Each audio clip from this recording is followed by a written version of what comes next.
जंगल में एक पेड़ पर एक मादा कबूतर रहा करती थी। उसने अपने घोंसले में अंडे दिए थे। सारे अंडे तो सफेद रंग के ही थे, पर उनमें एक सुनहरा अंडा था।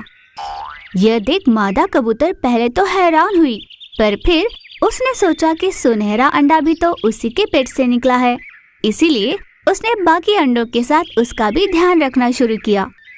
एक दिन तेज हवा चली और कबूतर का घोंसला गिर गया, जिस कारण मादा कबूतर के सारे अंडे टूट गए, सिवाय उस सुनहरे अंडे के। घोंसला देखकर मादा कबूतर बहुत दुखी हुई।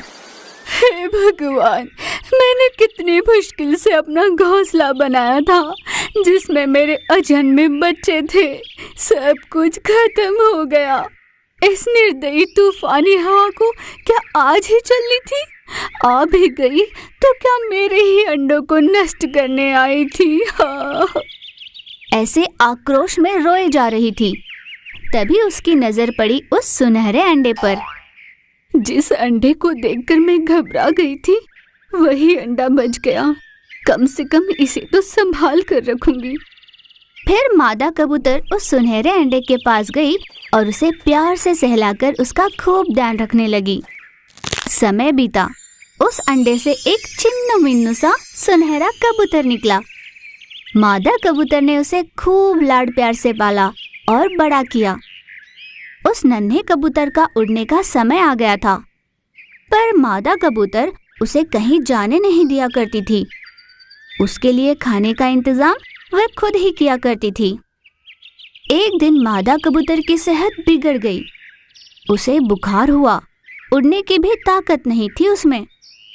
अपने अन्न का जुगाड़ करने नहीं जा पा रही थी और कोई चारा न होने पर उसने सुनहरे कबूतर को अपने पास बुलाया। बेटा, मेरी सेहत काफी खराब है। मुझ में उड़ने की भी ताकत नहीं।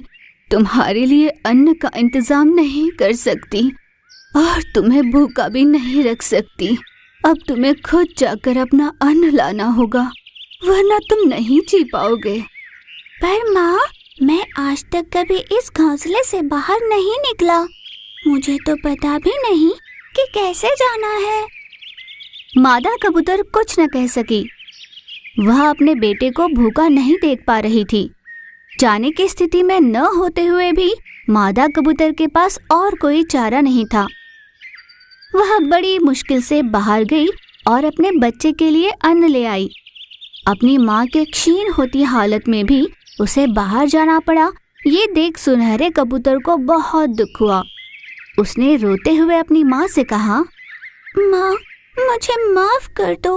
मुझे खुद से ही नफरत हो रही है।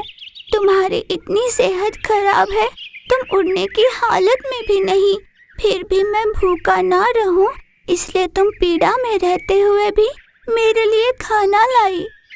मैंने आपकी सेहत की सोची भी नहीं। आज अगर मैं कहीं नहीं जा पा रहा, किसी काम का नहीं रहा, तो इसका कारण आपका हद से ज्यादा लाड़ प्यार ही है माँ। ये आज मैं समझ गया हूँ। मेरी भी समझ में ये बात अभी आई है बेटा।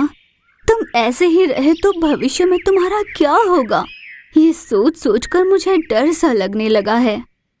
माँ, जब मेरे पंख नहीं थे तब तुम्हारा मेरे लिए अन्न लाना अनिवार्य था, पर अब तो मेरे पंख है, मैं उनका इस्तेमाल नहीं करूँगा और भैंसे घोंसले में बैठा रहूँगा, तो ये सही नहीं होगा। ये मैं अच्छे से समझ गया हूँ। इसीलिए मैंने सोच लिया है कि अब से अन्न लाने के लिए मैं ही जाया करूँगा और तुम घर पर आराम करोगी। बहुत बढ़िया बेटा, कम से कम इस कारण तुझ में हिम्मत तो आई। उस दिन से कबूतर हर रोज बाहर जाकर अपनी माँ के लिए और खुद के लिए अन्न का इंतजाम करने लगा। मादा कबूतर इस बात से बहुत खुश हुई थी। अपने बेटे को देख माँ बहुत निश्चिंत हुई।